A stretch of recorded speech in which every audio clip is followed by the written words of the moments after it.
In the words of Ross Dellinger, UConn took out their Big 12 frustrations out on poor Merrimack. You're locked on UConn.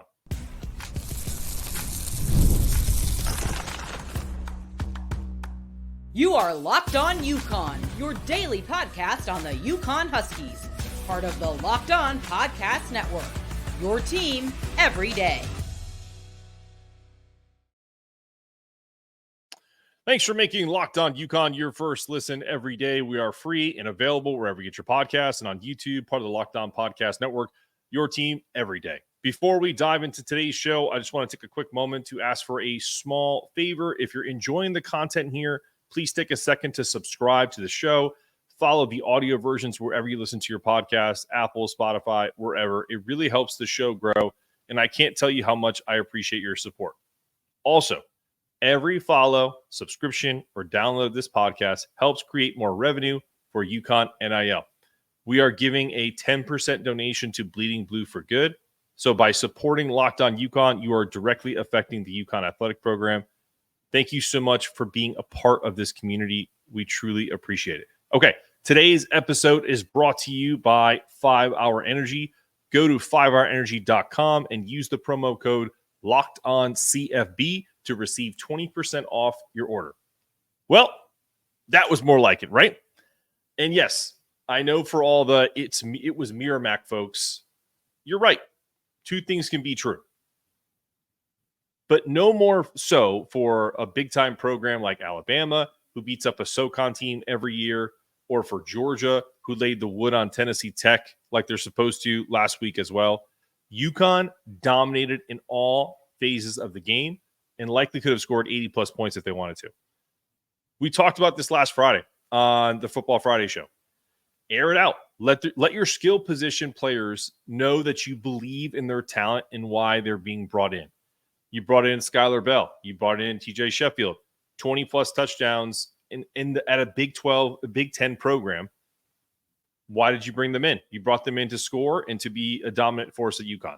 They proved to be that against an FBS opponent. Fagnano really proved he has some great chemistry.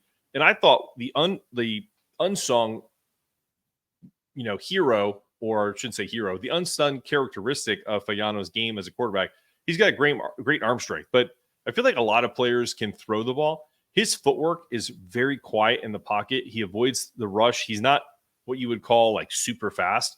But he, and I'm not comparing to Tom Brady, but that's one of the things that you notice about a great quarterback is when they don't have the skill set to kind of break out of the pocket and run for 15, 20, 30 yards. And Fagnano did some of that.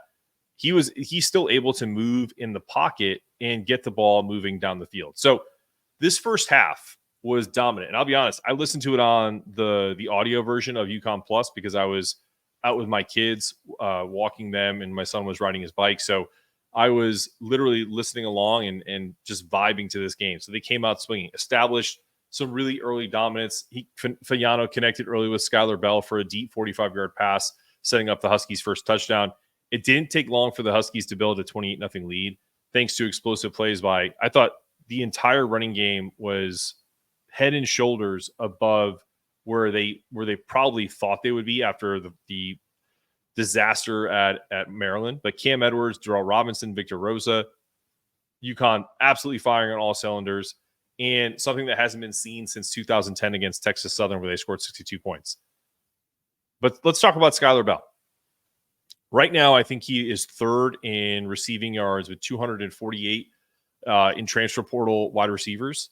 He is fantastic. He is the type of player that is the perfect complement to what UConn wants to do with running the ball and controlling the clock, because you're still able to get the ball in his hands 1, 2, 3 yards past the line of scrimmage and just let him make plays.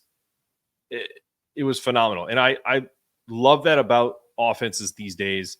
If you truly want to be a big-time player at the college level, you got to score points. Just look at a big-time marquee game over the weekend with Tennessee and NC State. Tennessee scored 50 points. One was a pick six, but essentially they have that type of up-tempo RPO style game. And I know some people think it's a gimmick offense, but most offenses are similar to that. It's very rare to get a John Harbaugh and run a pro-style offense like Michigan did and they still do RPO stuff. They mix it all. But, that offensive line of all these, monster offensive linemen where you're essentially controlling the line of scrimmage from the jump. It's a lot of quicker passing. It relieves pressure from your quarterback. They don't have to be perfect, but they have to be precise, right? They have to get the ball out quick, and then we start moving. So UConn racked up 486 yards, almost 300 yards passing, 298, and 188 yards rushing while holding Merrimack to just 130 yards at halftime.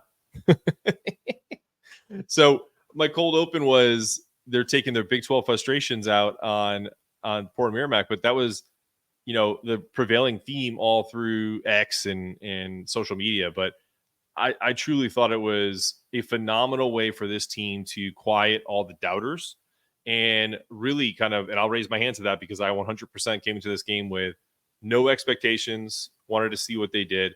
And I think they blew everybody away. I know there's still some of you who are questioning, who cares? It was just Merrimack. But we get another test against an FBS program in Duke, our favorite, not so much rival in basketball anymore. But it would be a fantastic thing for them to travel to Durham, about an hour away from where I live, and rack up a win against the Blue Devils. Coming up, we're going to focus on the second half and Fagnano's breakout game and what that means. Is he going to start against Duke? Are they going to roll the dice with Nick Evers and kind of take away some of the chemistry that's been made? Find out more coming up after this. Need a quick boost to power through your day? Grab a 5-hour energy shot. Whether you're taking a long to-do list, hitting the gym, or just watching sports, 5-hour energy gives you the alertness and focus you need to stay in the zone. I take one right before I start prepping for a podcast or getting ready for a busy day because sometimes you just need that extra push, and hopefully I don't yawn, right? With zero sugar and tons of flavor like watermelon, tropical burst, and grape, there's something for everyone. Plus, you can even build your 12-pack or 24-pack on their website, and it gets delivered right to your door. So for a limited time, use the promo code LOCKEDONCFB for 20% off your order. So next time you need some energy, grab a 5-hour energy shot. It's the perfect pick-me-up for whatever's on your plate.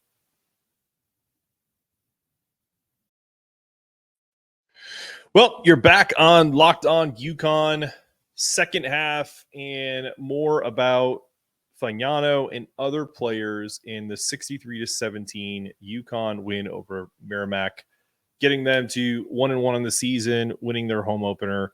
All you really have to do is, if you listen to the game, if you watch the game, Fagnano played the majority of the game, but we got Cole Welliver in to get his first little bit of game action. Tucker McDonald played a little bit, but the story was Joe Fagnano. He was 13 of 19, 328 yards with 5 touchdowns. He averaged 17.3 per pass attempt. His QB rating was almost flawless. I think he was second in the country, first or second in the country in QBR for the game.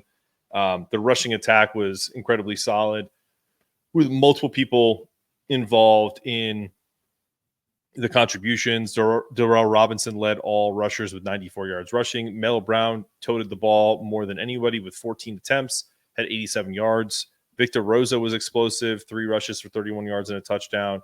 Cam Edwards, to me, surprisingly didn't. I don't know if he's dealing with an injury, so I won't speculate, but surprisingly only got 6 carries. Did score a touchdown, 15 yards. Fagnano even scored a touchdown on the ground, 38 yards. It was their first one of the game.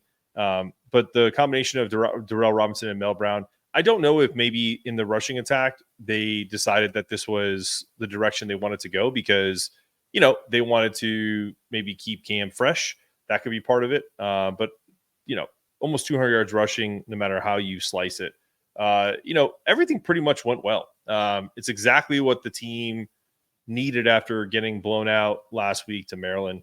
A lot of guys got reps who normally would not have, so that was good. And notably, I thought there was a really great connection to get Shamar Porter, who's a former 4-star recruit, transfer from Kentucky, had offers from Georgia. This kid's a baller. He had 2 catches for 42 yards and a long touchdown where he kind of worked through the secondary, in particular at the point of the catch, and caught a tougher ball under duress for a 39-yard touchdown. So that was incredible to see.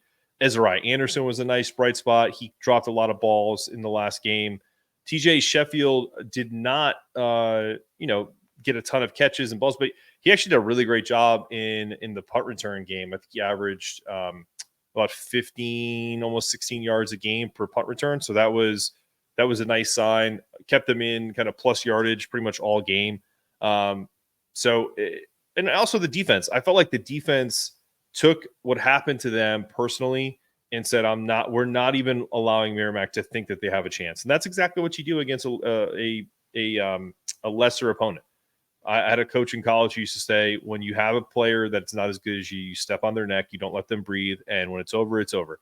You shake their hand and that's it. And that's what it was. I didn't see a lot of undisciplined plays. I thought the team came out playing physical and violent with control.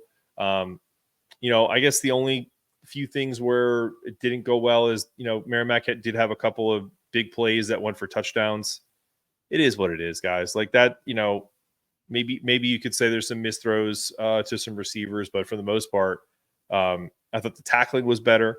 I thought most importantly, the urgency around every aspect of football was better. Getting the pass catchers involved.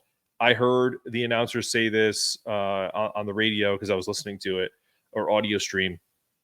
And this is something I talked about last Friday, which is, even if you want to establish a robust running game where they had 200 yards rushing, the better teams will a lot of times throw on first down to open up running for later, right? So you get those easy throws, the innovative stuff that we talked about. It was there, all there, screen passes, little quick hitches, like all the things that you allow to get your dynamic playmakers the ball so that they have an opportunity to make plays in space. And not to have this congested, 4 yards in a cloud of dust. You can do that later. And that's what they did essentially in the second half, where it's like, okay, now let's establish the run. Let's work on a few different things. Penalties were about the same. I think they had like 5 for 45 for UConn, 7 for 47 for Miramak. So that was a wash. 0 turnovers for either team. Would have liked to have seen UConn defense cause a few more opportunities to create turnovers, but can't really argue when they're going seven touchdowns or 9 touchdowns in the game. Easily could have been more. So I think all in all, you have to be happy with what happened in this game. I thought Jelani Stafford was fantastic on the defensive line. I wonder, as we play up, as we look forward to Duke, is there going to be any letdown? I think that's the biggest kind of worry on my part, is that this team played really well, and as they should have, coming off an embarrassing performance against Maryland, and now they're playing up again. It's not necessarily, we're not I'm just going to say it the way I want to say it. I always get confused with FBS, FCS. We're not a 1AA school anymore. I know that's not the proper terminology, but you guys get what I'm saying. We're a Division I program. We have been for a while. There is no reason for us to ever be on the same level with a 1AA program. Not even to the point where the 1AA national champions should not be able to come into UConn and beat them. That should never happen, right? So the North Dakota State, South Dakota State, those powers, doesn't matter. It's a lower level. Division I basketball doesn't have the Division II teams don't come in and beat top level basketball programs. So it should never be like that for UConn. There's too much invested in this program, and they showed what a bigger opponent does. The limitations of the 1AA schools and what that all encompasses. So for me, I think the interesting thing about this weekend is going to be who starts. Is there a QB controversy? I know you paid Nick Evers to come in here and start for you, as Jim Mora has said, but Fagnano's done an amazing job. You couldn't have played better this weekend if you tried, or last weekend if you tried. So that'll be a question for the next segment. What do we think? Do they continue to roll with the hot hand, or do we switch it back over to Nick Evers? And how will they frame it? Is Nick Evers healthy? Is he the starter? or is he going to have to work his way back and see if he can get himself back in the mix? We'll talk about it coming up after this. Summer is now gone and school and fall are upon us, and we're all spending a little more on essentials like school lunches, maybe a few adult beverages for mommy and daddy, and of course, after-school programs. Don't stress about the cost. With Ibotta, you can get cash back on all your summer purchases, whether it's for your dream vacation or stocking up for a backyard barbecue. Ibotta lets you earn cash back every time you shop. It's super easy. Just add offers in the app, upload your receipt, and watch the money roll in. The average Ibotta user earns $256 a year, and you can use it at over 2,400 brands like grocery stores, Lowe's, Sephora, and Best Buy. Right now, Ibotta is giving our listeners $5 just for trying it out. Try it out. Download the free Ibotta app and use the code LOCKEDONCollege to start earning today. That's Ibotta in Google Play or App Store. Use the code LOCKEDONCollege for getting $5 for just checking it out. Check out Ibotta today.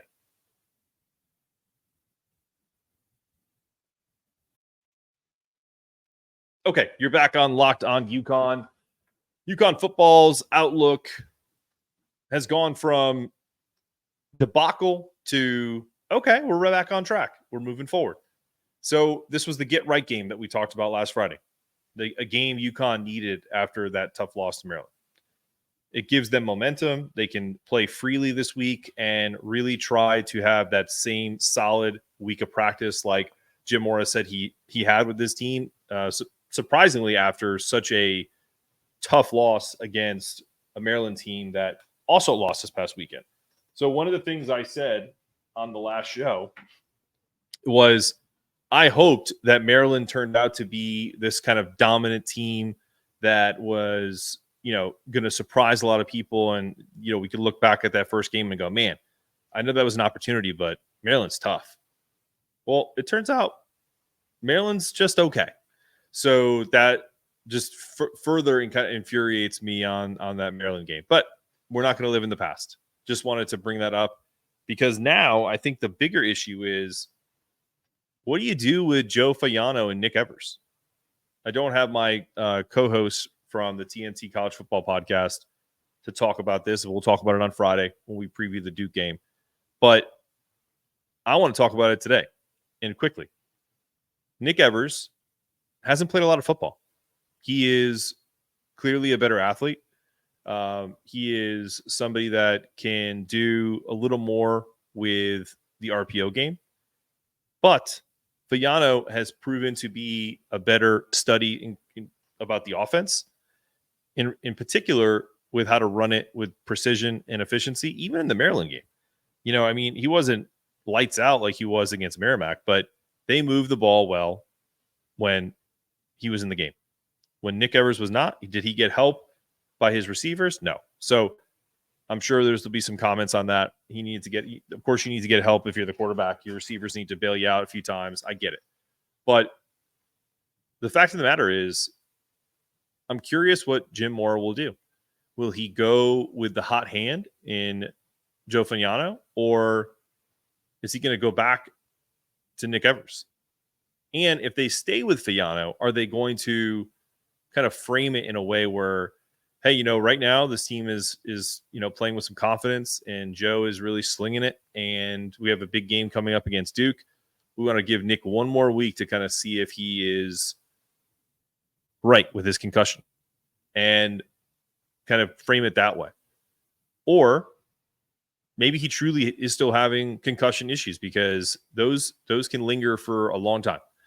So I am not assuming that they would be framing it or a narrative would be created, but I know there's plenty of people who will ask that question.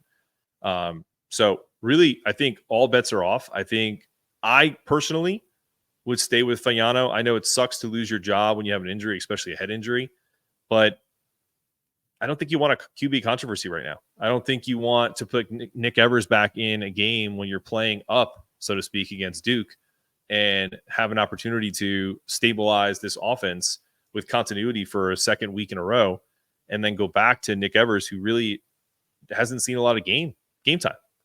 And maybe you throw Nick in certain situations if he's healthy, but I think Joe is perfectly fine and capable of running this offense. So he proved he could really step up. with Nick's absence. But it really will be interesting to see how the situation unfolds when Evers actually does return from injury, and maybe we'll get those answers later this week. Next up, UConn is playing Duke, and Malik Murphy, who the starting quarterback for Duke in obviously in 2024 this year. He's a redshirt sophomore. The reason why I mentioned this is he came in as a transfer with Manny Diaz, who came from Miami, as a Texas transfer, because they had Quinn Ewers, who's been dominant for Texas, beating Michigan this past weekend, and then obviously Arch Manning, who is the nephew of Eli and Peyton Manning. So pretty crowded and talented quarterback room in Texas. So he went to Duke, where he could play in the ACC and get some playing time, replacing Riley Leonard, who was terrible this weekend against Northern Illinois. But that's for a Notre Dame show, not a UConn show. So UConn heads into this game, their third of the season. They face a big challenge on the road against Duke, because now we're playing a Blue Devil squad that's 2-0. They just won on the road against Northwestern. UConn sitting at 1-1 after a bounce back win against Merrimack, as we just chronicled in this episode. They really do need to bring a A+ performance. So however they felt going into this Merrimack game, they have to have the same mentality against Duke and continue that momentum against the Blue Devils in Durham. Duke obviously comes in 2-0, double overtime victory over Northwestern. The Huskies have to capitalize on a lot of the issues that, even though Duke's 2-0, they have been far from perfect. They struggled against Elon, a 1AA school, barely beat them. They pulled away at the end, but it was close pretty much all the way through. They committed 9 penalties, had a blocked punt, and missed a field goal, and still found a way to win. So if UConn can somehow win the turnover battle, maybe get something out of special teams, like a block punt or a big return to set up an easy touchdown, it can really help boost that confidence level that, hey, we belong here. We can beat a team that's been ranked in the top 25 most recently, right? The key matchup I see is UConn's passing game against Duke's defense. Duke has not allowed a lot of passing yards this year. Now, they haven't played juggernauts, Elon and Northwestern. Northwestern's not exactly known for its passing game, but they've only given up 134 yards passing per game in the first 2 contests, whereas UConn is averaging almost 300 yards a game at 284. Obviously bolstered that up with the amount of yards they racked up against Merrimack. But I think if you protect Fagnano, 100% there's going to be throws there. And I think it's crucial for them to get Skyler Bell involved early, get TJ Sheffield involved early, lean on those two. Then Ezra Anderson is a freak. He is 6'4". I think he's maybe even taller than that, but he's a burner too. Like, he gets behind these defenses. Shamar Porter, get him involved a little bit, and then sprinkle in. I think they need to have the same mentality of pass first that sets up the run. That's what I think they need to do going into this game. Players to watch on the Duke side is their running game. They have Jaquez Moore last week. He left last week's game with a foot injury, which opened up the door for Star Thomas, a New Mexico State transfer, to take on more of the workload. So UConn's defense will need to be ready to contain Thomas, who had 58 yards rushing against a tough Northwestern defense. So stopping Duke's ground attack will be key. So that way they can really just play a bunch of zone and keep everything in front of them, and then blitz when they need to against Malik Thomas, who can run the ball a little bit, but he's got a cannon of an arm. So I'm curious to see how we play him. I would love to see them pressure him and force him into making decisions and not just sit back there the way Billy Edwards Jr. did in the first week of the season. So the team looks rejuvenated. We have players like Skyler Bell that are in Joe Fagnano, who are clearly the leaders on this team on the offense. Jelani Stafford leading that defense.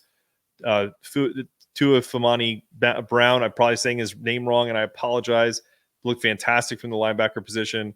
And I think if they play well, they're going to have a chance to win this game. They're a 16.5-point underdog after what they did to Merrimack. So I'd be surprised if this was a blowout on Duke's end. If Duke does win, I think it's going to be a tough battle for them. We're going to do a crossover show with a friend of mine who's on the radio here and is all ACC. So he's going to have the beat on the ACC and Duke and what they do well outside of what I just gave you today and a little snippet. So we're going to do a show tomorrow and further kind of dive into this UConn versus Duke football week. This has been another episode of Locked On UConn. I'm your host, Mark Zanetto, asking you to stay locked in, stay connected, make sure that toughness meter is always rising. And don't worry, we're going to do some UConn basketball stuff later this week, have some recruiting updates, hopefully. Eric Ryby just visited. I think we have some other ones coming down the pipe, and anything I hear from any sources about recruiting stuff, I'll post it on X, and we will see you on the flip side. As always, go Huskies.